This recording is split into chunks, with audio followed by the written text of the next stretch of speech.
धनबाद से गिरफ्तार संदिग्ध आतंकियों के खिलाफ एटीएस ने कोर्ट में चार्जशीट दाखिल कर दिया है। चार्जशीट में चौंकाने वाला खुलासा सामने आया है, जिसे सुनकर हर कोई चौंक गया कि कैसे झारखंड के धनबाद से झारखंड समेत पूरे देश को दहलाने की साजिश रची जा रही थी।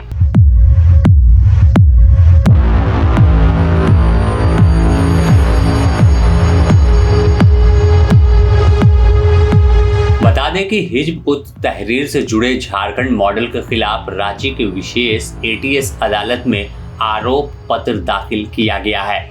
चार्जशीट में खुलासा जो हुआ है वह चौंकाने वाला है। इस मॉडल का उद्देश्य देश में धर्म के नाम पर हिंसा फैलाना था। साथ ही धनबाद जैसे छोटे शहर वासेपुर और आसपास में बड़े नेटवर्क का निर्माण करना था। युवाओं को संगठन से जोड़कर देश को दहलाने की योजना पर काम किया जा रहा था। देश के संविधान को न मानकर अपना खुद का अलग कानून बनाकर बड़े तैयारी में तमाम संदिग्ध आतंकी लगे हुए थे। लेकिन जब एटीएस की कार्रवाई हुई और गिरफ्तारी हुई, इसमें एक महिला शबनम भी शामिल थे, इसके साथ इसके अन्य तमाम सहयोगी थे, तो बताया जाता था कि मास्टरमाइंड एक हमार याशर और यह शबनम दो मिलकर पूरे संगठन को चला रहे थे। अगर देखें तो अदालत में दायर चार्जशीट में बताया गया है कि कैसे पूरी योजना पर यह काम कर रहे थे। अगर चार्जशीट के कुछ मेन बिंदु पर गौर करें तो संदिग्धों पर हिजब उत तहरीर को आर्थिक और संसाधन आपूर्ति, आतंकी गतिविधि के लिए युवाओं की भर्ती, धर्मांतरण और समाज में कट्टरता फैलाना था। यानी कट्टरता और धर्मांतरण के जरिए संगठन को मजबूत करने की योजना थी।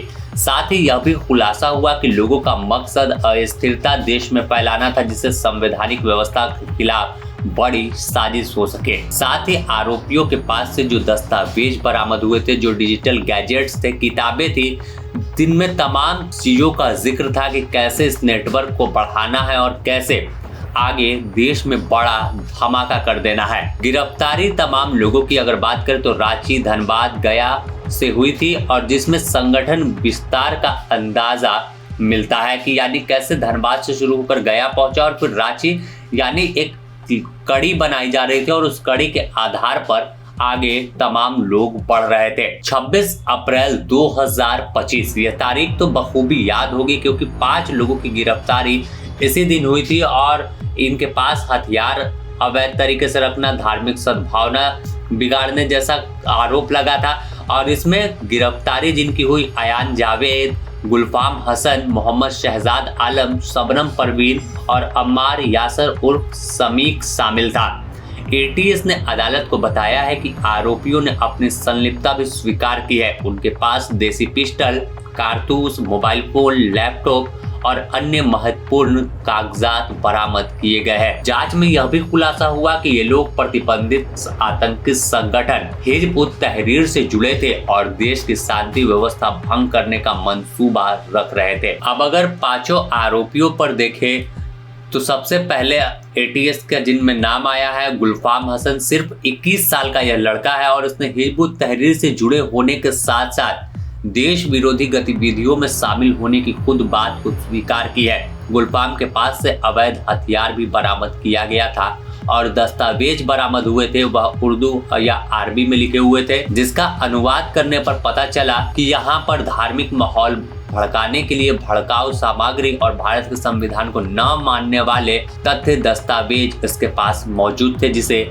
अपने इस्लामिक लैंग्वेज में लिखकर रखा था। दूसरे नंबर पर अगर देखें तो अयान जावेद, यह भी महज 21 साल का है, लेकिन इसके दिमाग में आतंक का कहे तो पूरी तरह से बारूद भरा हुआ था। आतंकी संगठन से जुड़ाव और देश में अस्थिरता को कैसे बढ़ाना था उसकी बात इसने भी स्वीकार की है। अयान के पास से एक पिस्टल भी बरामद की गई थी और अभियुक्त के पास से जो मोबाइल डिवाइसेस मिले थे उसमें कॉल डिटेल तमाम है और हथियार खरीदने की बात सामने आती, यानी हथियार खरीदकर वारदात को अंजाम दे सकते थे।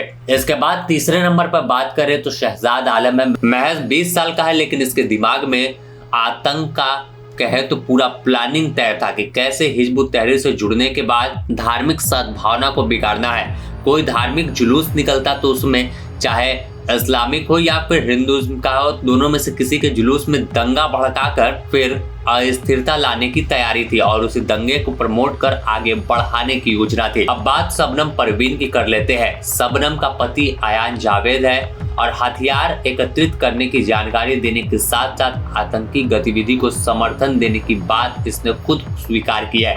इसके पास से भी बरामद दस्तावेज यह साबित करता है कि देश में बड़ी वारदात को अंजाम देने की योजना थी।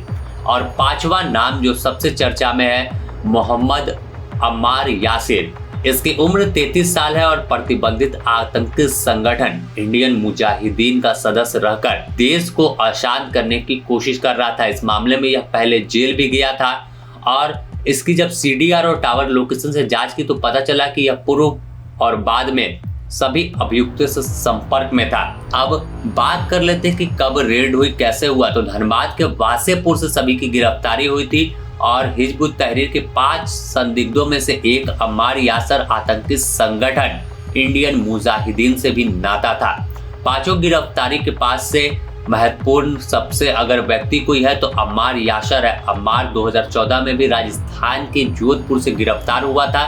इंडियन मुजाहिदीन के आतंकी के तौर पर इसकी गिरफ्तारी हुई थी, लेकिन 2024 में इसे बेल मिला और जब बेल पर बाहर आया तो अम्मार यासर ने फिर से एक बार आतंक की दुनिया को चुना और इस बार हिजबुत तहरीर के साथ जुड़कर अपने इस संगठन को आगे बढ़ाने लगा। कम उम्र के युवाओं में दिमाग में डाला कि देश में मुस्लिमों के साथ गलत हो रहा है और तरह तरह की बात को डालकर इसने उस एक कड़ी बनाई, एक पूरा सिंडिकेट बना लिया जो तैयारी में था कि पूरी तरह से अब बड़ा धमाका होगा। तहरीर के मॉडल से जुड़े अम्मार यासर इंडियन मुजाहिदीन के संस्थापक भटकल ब्रदर्स का काफी करीबी माना जाता है। यासीन भटकल, रियाज भटकल और इकबाल के साथ मिलकर वह बड़ी प्लानिंग कर रहा था। यासर से पूछताछ में यह भी पता चला है कि भटकल ब्रदर्स के कहने पर घटनाओं को अंजाम दे चुका है। बिहार में भी IMA से जोड़ने के लिए उसने मुहिम चलाया था और दरभंगा इलाकों में कई बैठकें की थी। पूछताछ के बाद अब जब चार्जशीट दाखिल हो रही तो तस्वीर साफ है कि जिस तरह से देश में हाल के दिनों में ब्लास्ट, आतंकी हमले की कोशिश हो रही है, अगर एजेंसी सक्रिय नहीं होती तो भारत दहल रहा होता और उसका सेंटर आपको झारखंड दिखाई देता। झारखंड में कई ऐसे मानसिकता के लोग हैं जो देश को दहलाने की साजिश कर रहे हैं, बड़ी वारदात को अंजाम देने की योजना पर काम कर रहे हैं, लेकिन एक एक कर सुरक्षा एजेंसी जो है, जांच एजेंसी है, वो कार्रवाई कर उन तमाम लोगों को सलाखों के पीछे भेज रही है। अगर आपको याद हो तो दूसरी तरफ भी एक जांच चल रही है जिसमें डॉक्टर इश्तियाक की गिरफ्तारी हुई थी। इंडियन मुजाहिदीन हो या फिर अलकायदा इन इंडियन सब कॉन्टिनेंट आतंकी संगठनों, इन तमाम लोगों से जुड़कर बड़ी योजना पर झारखंड से काम चल रहा था जिसका खुलासा एक एक कर अब सामने आ रहा है। रांची से ब्यूरो रिपोर्ट।